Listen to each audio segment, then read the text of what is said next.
মানুষের মধ্যে এমন কতগুলো মানুষ আছে যারা আল্লাহ বিশ্বাস করে, আখিরাতকে বিশ্বাস করে, আল্লাহ বলেছেন এরপরও এরা মুমিন না। তাহলে এরা যদি মুমিন না হয়, যারা নামাজ পড়ো, রোজা রাখো, হজ করো, তোমরা যতই আল্লাহর ইবাদত করো, আল্লাহর কোরআনের আইন যদি গ্রহণ না করো, তাহলে তোমরা মুমিন না, তোমরা হবা মুনাফিক। জোরে বলেন। আমরা মুনাফিকের কোনো রাজনীতি করতে চাই?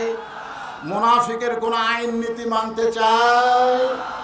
সময়ের শপথ করে আল্লাহ বললেন, মানুষগুলো ক্ষতির ভিতরে।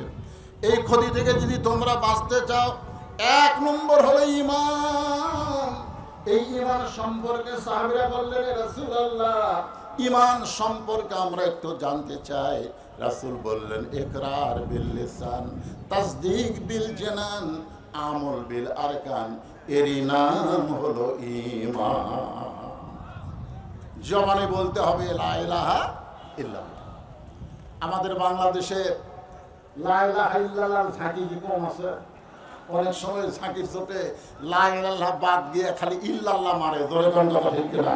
আছে না নাই? কতক্ষণ আছে না নাই? হ্যাঁ, ইকরার বিল লিসান।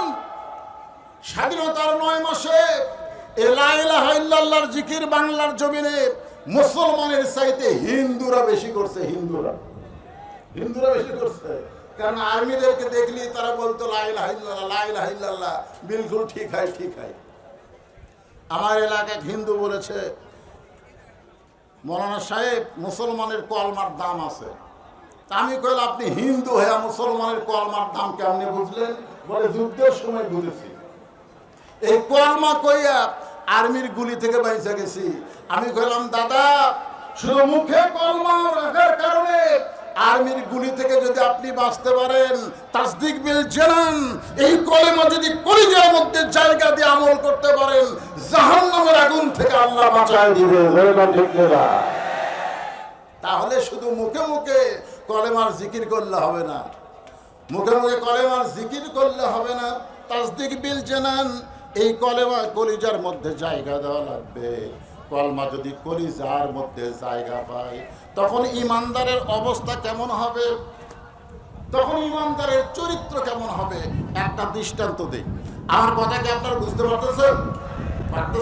আচ্ছা, ঠিক আছে। উকিল বলতেছে, উকিল, যে আপনার তো ফাঁসি কার্যকর হয়ে যাবে, আপনি যদি রাষ্ট্রপতির কাছে দরখাস্ত করেন, আর রাষ্ট্রপতি যদি দয়া করে আপনার মাফ করে, তাহলে আপনার ফাঁসি কার্যকর হবে না। তা আসামি মুচকি হাসতেছে। উকিল বলে, হাসেন কেন? বলে, হাসার কারণ হলো তোমার কথা শোনা। তুমি যে বলতেছো রাষ্ট্রপতির কাছে দরখাস্ত করেন, রাষ্ট্রপতি যদি মাফ করে আপনার ফাঁসি হবে না। তো উকিল বলতেছে, আমি তো ঠিকই কইছি। আসামি বলতেছে, উকিল, তুমি জানো আমার জীবনে 3 জন রাষ্ট্রপতিকে আমি ক্ষমতা থাকা অবস্থায় মরা দেখছি। আল্লাহ রাসূল চিন্তায় পড়ে গেলেন, কে রে নাজিল করলো? আল্লাহ। আর এই শালা সামনে কাতারের মুসল্লি করে গন্ডগোলের আয়াত। সঙ্গে সঙ্গে আল্লাহ বললেন, ওয়ামিনান নাসি মান ইয়াকুলু আমান্না বিল্লাহি ওয়া বিল ইয়াউমিল আখিরি ওয়া মা হুম বিমুমিনিন। আল্লাহু আকবার।